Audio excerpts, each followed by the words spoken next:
Hello everybody, my name is Mario. I'm a very avid Magic player and my favorite format is Commander. I've been playing since 2012 and I'm pretty active here in my local community of San Diego, California.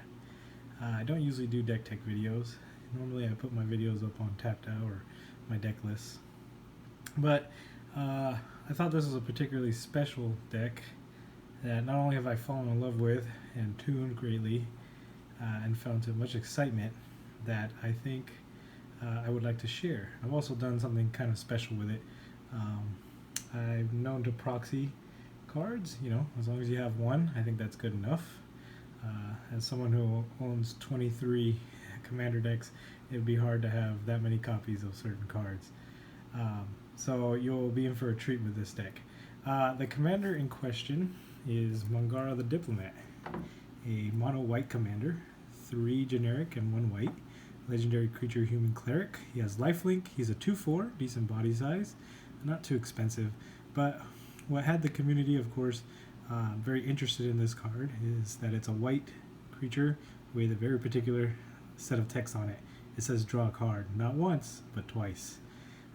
If an opponent attacks with creatures and 2 or more of those creatures are attacking you and or planeswalkers you control, you get to draw a card, and then whenever an opponent casts their second spell each turn, draw a card. Now, naturally both are conditional, but what you would rapidly find through some playtest of this guy is that these are just natural actions that people are going to carry out throughout the game. And you can kind of foster this a little bit one way or the other, but you will be constantly drawing cards. Like many brewers, I threw him at the helm of my mono white Angels deck and said, well, let's see what he's got. And very rapidly I learned that this particular commander needs a deck all of his own. Really has certain desires built in. But there is something to be said that first time that you come back around as the mono white deck and you've got 9 cards in hand and are constantly discarding to hand size at the end of your turn. Something very, very shocking. Now, another thing I learned as I've tuned and continue to play with the deck is that it is a deck, as I like it, very much full of answers. So I found these awesome Dragon Shield Justice League sleeves and one of my favorite DC characters, Batman, the Dark Knight. So I also have, through the tuning of this deck, decided that I would make it a Batman theme, and thus the reason why I think it would be nice to have it on video. So here's one of my proxies. So here's Batman the Dark Knight, legendary human cleric Mangara. So all the same stats and everything, but you get to see Batman in the Mobius chair in his god form. And honestly, not to toot your own horn, but playing this deck, many times you feel like this. You're sitting back, you're controlling the board states, and just kind of buying your time, and very much like Batman, working like a detective, using your answers to solve the problems that are being posed by the villains, your opponents, to ultimately win the day. So we're going to carry on with the Batman theme. All right, so start with the deck tech. 10 pieces of ramp. Some decks carry more or less. Wayfarer's Bauble, Soul Ring, and then here's some of the fun parts. So here's Mana Crypt, and Mana Crypt always makes the game go much faster, so it's the Batmobile in this deck. Mind Stone, Thought Vessel as the Bat Signal, Arcane Signet, Pearl Medallion, Knight of the White Orchid, great one, Sad Robot, Solemn Simulacrum, and in this case, Mr. Freeze looking at his wife. Very sad indeed. And finally, All-Star in White, Smothering Tithe. And as you'll notice with those ramp spells, a great majority of them are on 2, and the goal again is to try and drop Mangara as quickly as possible, preferably on turn 3, so you can start accruing that card advantage as your opponents are playing out their early spells. Alright, the next key portion of this deck is the instants, and as you can see, it's a rather large portion, 22 in all, and this is really the bread and butter of this deck. It's like being Batman, having access to your utility belt, having that Batarang ready to answer what your opponents are doing. So starting off with Scout's Warning, really fun instant spell, allows you to play one of your creatures at flash speed, something that white doesn't typically get to do. So very, very neat. Enlightened Tutor, and we have Alfred here bringing the bat suit to Bruce.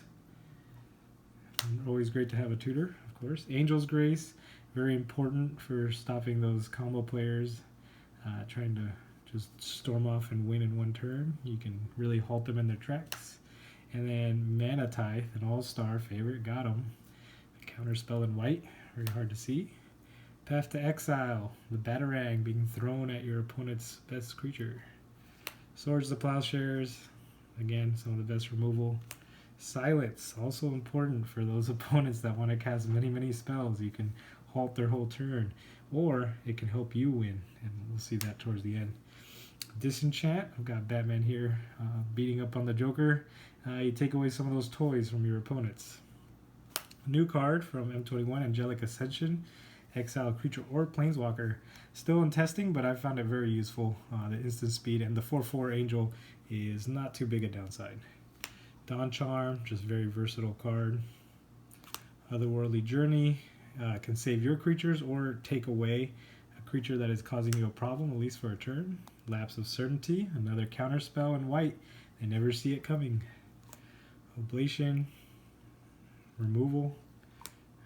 Generous Gift, more removal. Cast Out, more removal. It's an enchantment, but it has flash, so instant speed. Crush Contraband, and we have Batman beating up on Bane. Gotta beat up on those terrible artifacts and enchantments sometimes. Unexpectedly Absent, it's great to just get rid of something for a period of time. Heliod's Intervention, amazing card. Bimodal, and even the life gain can be very important. Brought Back, awesome card in white. I love this card. And we've got Catwoman and Batman here sharing a moment. Eerie Interlude. People are going to want to kill your Mangara and your other threats. Why not get them out of the way for a moment? And Teferi's Protection with Batman coming down to save the day. Same thing with Face Reward. We do have a few removal spells ourselves, so sometimes we'll want to use those. Moving on to the next portion, got some sorceries, Idyllic Tutor. There's a few key enchantments in this deck. And what would white be without some removal? Day of Judgment, blow up the board. There's Ruinous Baths. Mangara, Batman, he's legendary, so he'll stick around while you get rid of your opponent's toys. Love Cleansing Nova, modal creatures, or maybe you need to get rid of artifacts and enchantments. Austere Command, same thing. Creatures and artifacts, enchantments, you get a choice. And yes, it's a little mean, but sometimes it needs to be done. Catastrophe, we can either kill creatures or even the lands in this case. Alright, really key card. I like this one a lot. Deafening Silence, again, trying to keep your opponents honest. And as you saw, a great majority of the deck is instant speed, so you don't mind too much playing one spell on your turn and then holding up mana on your opponent's turns. Luminarch Ascension, this is a great card. People really know this a long time in EDH. Even better with Mangara because it entices people to want to attack you, right? Stop you from getting those counters.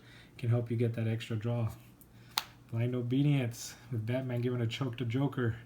And that's kind of how your opponents will feel when their artifacts and creatures are entering tap. No haste here. Please don't hit us. Rest in peace. Sometimes you just got to lock down that graveyard. And a little more card draw if Mangara's not doing enough. Dawn of Hope. We do have life gain. Life gain's on the commander himself. So we can draw that way. Continue with the life gain draw. Well of Lost Dreams. Really great card. You draw a lot of cards with that. Mind's Eye. Your opponent's draw. We'll draw too. And this card's just nutty in here. Works with both aspects of the commander. Life gain, you double the life. Hallmark's Archive. And if you would draw a card, you draw an extra one. Very strong card. A must kill for your opponents. Alright, well, we do need some creatures in the deck. And we have some to back up our friend Batman here. Sarah's Ascendant. Just an all-star in white. You blade him down. Really early threat. Awesome. Weathered Wayfarer. Really key. I love finding lands. Keeping that. Making sure you're making your mana drop. New one, Speaker of the Heavens. Yeah, let's pop out some angels. We're already gaining life. Alright, Draneth Magistrate. And who else would it be but Commissioner Gordon to shut down your opponents and say, you got to play fair. Maybe you can't cast your commander. Samurai of the Pale Curtain. You can lock down the graveyards this way. And Thalia, or Batgirl. Again, make spells cost more to cast. Make them play honest. Containment Priest. Has flash, trying to cheat in creatures. Say no to that. Recruiter of the Guard, awesome. A tutor on a stick. We can go and find some of these key creatures. How about Robin? What's Batman without Robin? Well, it's Aven Mind Sensor. Stop your opponents from tutoring. They gotta play honest magic. Ranger Captain of Eos, amazing card. Help you find key pieces again and can shut down a turn. Catwoman comes in as the alms collector. Cat Cleric flashes in.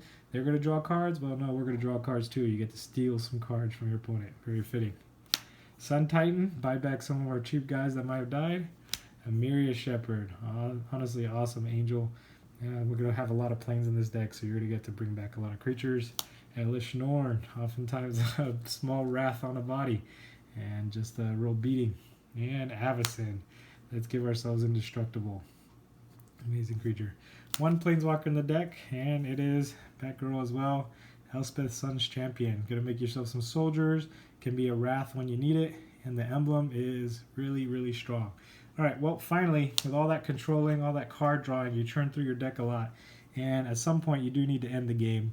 If you can do it through combat, that's great, but I've also included a little combo here between Heliod's Sun Crown and Walking Ballista. You have many ways to tutor for him. You have a couple ways to tutor for this guy as well. So getting them to your hand isn't a big issue. With a Ranger Captain or with a Silence, you can also make it a late game safe play where your opponents are going to be very difficult to interact with you, and this will just take down the whole board. So you don't want the game to drag out for too long. I think this is really key to have something that ends it. And then also, hey, we're drawing so many cards, why not approach? Oftentimes you can cast this and draw it within another turn or two. And again, this also will just end the game. So really, really key. Finally, to round out the deck, of course, you need lands. We've got 34 lands in this deck, 18 of which are basic. A couple fetch lands, and there's a couple key planes you can actually fetch. Idyllic Grange puts a counter. Misfield Plains to help stop some cards that you want to put back into your deck. Castle Ardenvale makes some more tokens. Myriad Sky Ruin, amazing card to get active late game. Limber's Heights is nice, hideaway land. Hey, let's become the Monarch with Throne of the High City. And how about Ancient Tomb for that quick access? And of course, that is the Batcave. Ghost Quarter, gotta kill some lands sometimes. Emergence Zone, Flash, this card is amazing. Myriad Landscape, a little bit of ramp. I've been enjoying this Bonder's Enclave as more card draw. Sometimes you just have a lot of mana. Temple of the False Gods. Sarah's Sanctuary, there's a few angels in the deck. We also make some angels via tokens, so you can gain a little random life this way. And an All-Star, Nykthos Shrine to Nyx. Definitely look for this with Weathered Wayfarer. And then as stated, 18 basic planes, which is nice. They always enter untapped, they don't hurt you, and your mana is always really, really good. Last thing I would like to share with you guys is, as we saw, numerous things make tokens, so I made a few tokens for the deck as well. Here's Two-Face as a 1/1 human soldier. The Scarecrow as a 1/1 human soldier. The Riddler, yeah, the villains are on the outside of the deck. Now we got Harley Quinn. And the Penguin, because he's wealthy, is my treasure token. And then Bane is that 3/3 elephant you're hopefully giving your opponent. Poison Ivy can be one of our 4/4 flying angels, and the Joker has our other 4/4 flying angel. Alright, well, I hope you guys enjoyed the deck. I hope you like what I decided to do with it, how I made it a little bit thematic. But beyond that, it's actually a very, very strong deck, very powerful. I think it's something that can go up against some very strong, very competitive decks, which is really something neat to see in white. Again, it's really remarkable how your hand can be constantly full. With all those instants, you have lots of answers to lots of different situations that you might find yourself in. And then ultimately, I think it is important to have some of those kind of combo finishes to round out the game, because just drawing a lot of cards doesn't necessarily amount to a win. But if you want to feel like Batman, I think you should give this deck a shot. Just have your hand full and always have an answer to whatever your opponents can throw at you. Well, thanks for checking this out.